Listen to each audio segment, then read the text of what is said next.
गणेशाय नमः। वैदिक ग्रंथों के अनुसार शौनक ऋषि वैदिक शिक्षक थे और भृगुवंशी शुनक ऋषि के पुत्र थे। शौनक ऋषि 10,000 विद्यार्थियों वाला एक गुरुकुल चलाते थे और उन्हें कुलपति का सम्मान प्राप्त था।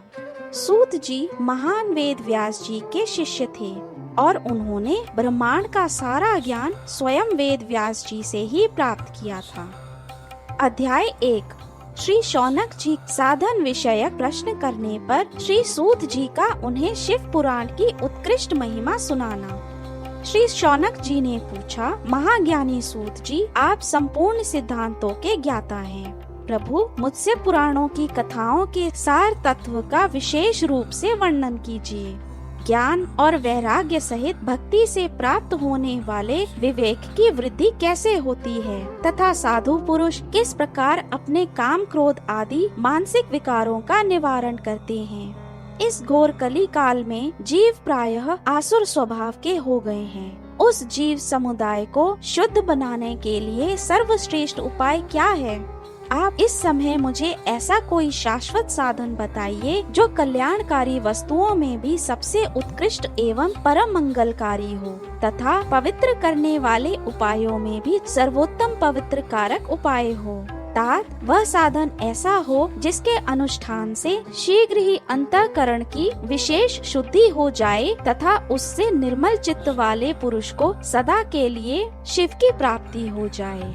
श्री सूत जी ने कहा, मुनि श्रेष्ठ शौनक, तुम धन्य हो क्योंकि तुम्हारे हृदय में पुराण कथा सुनने का विशेष प्रेम एवं लालसा है। इसलिए मैं शुद्ध बुद्धि से विचार कर तुमसे परम उत्तम शास्त्र का वर्णन करता हूँ। वत्स, वह संपूर्ण शास्त्रों के सिद्धांत से संपन्न, भक्ति आदि को बढ़ाने वाला तथा भगवान शिव को संतुष्ट करने वाला है।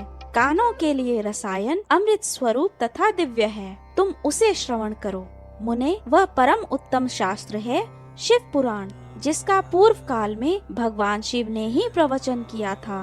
यह काल रूपी सर्प से प्राप्त होने वाले महान त्रास का विनाश करने वाला उत्तम साधन है। गुरुदेव व्यास ने सनत कुमार मुनि का उपदेश पाकर बड़े आदर से संक्षेप में ही इस पुराण का प्रतिपादन किया है। इस पुराण के प्रणयन का उद्देश्य है कलयुग में उत्पन्न होने वाले मनुष्यों के परम हित का साधन। यह शिव पुराण परम उत्तम शास्त्र है। इसे इस भूतल पर भगवान शिव का वाङ्मय स्वरूप समझना चाहिए और सब प्रकार से इसका सेवन करना चाहिए। इसका पठन और श्रवण सर्व साधन रूप है। इससे शिव भक्ति पाकर श्रेष्ठतम स्थिति में पहुंचा हुआ मनुष्य शीघ्र ही शिव पद को प्राप्त कर लेता है। इसीलिए संपूर्ण यत्न करके मनुष्यों ने इस पुराण को पढ़ने की इच्छा की है अथवा इसके अध्ययन को अभीष्ट साधन माना है। इसी तरह इसका प्रेम पूर्वक श्रवण भी संपूर्ण मनोवांछित फलों को देने वाला है। भगवान शिव के इस पुराण को सुनने से मनुष्य सब पापों से मुक्त हो जाता है तथा जीवन में बड़े बड़े उत्कृष्ट भोगों का उपभोग करके अंत में शिव लोक को प्राप्त कर लेता है। यह शिव पुराण नामक ग्रंथ 24,000 श्लोकों से युक्त है। इसकी 7 संहिताएं हैं। मनुष्य को चाहिए कि वह भक्ति, ज्ञान और वैराग्य से संपन्न हो बड़े आदर से इसका श्रवण करे।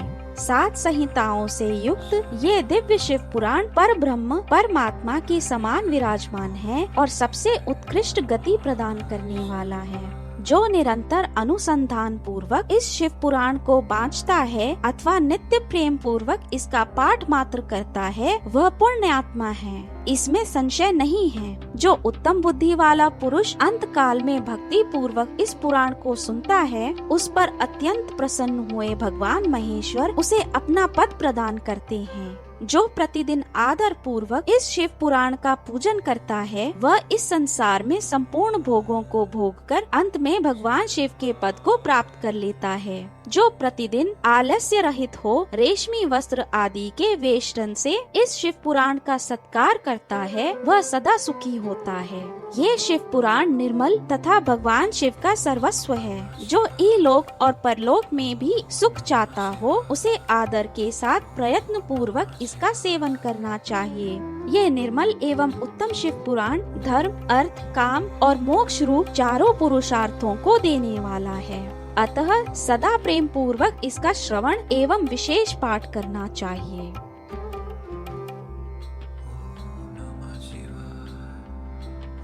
यदि आपको यह वीडियो अच्छा लगे तो लाइक करें और ऐसे ही आध्यात्मिक ज्ञान के लिए चैनल को सब्सक्राइब करें। यदि आप किसी विशेष कथा अथवा अन्य विषय के संदर्भ में जानना चाहें तो नीचे कमेंट करें। हम अवश्य प्रयास करेंगे कि आपके प्रत्येक प्रश्न का उत्तर आने वाले वीडियोस में दे सकें।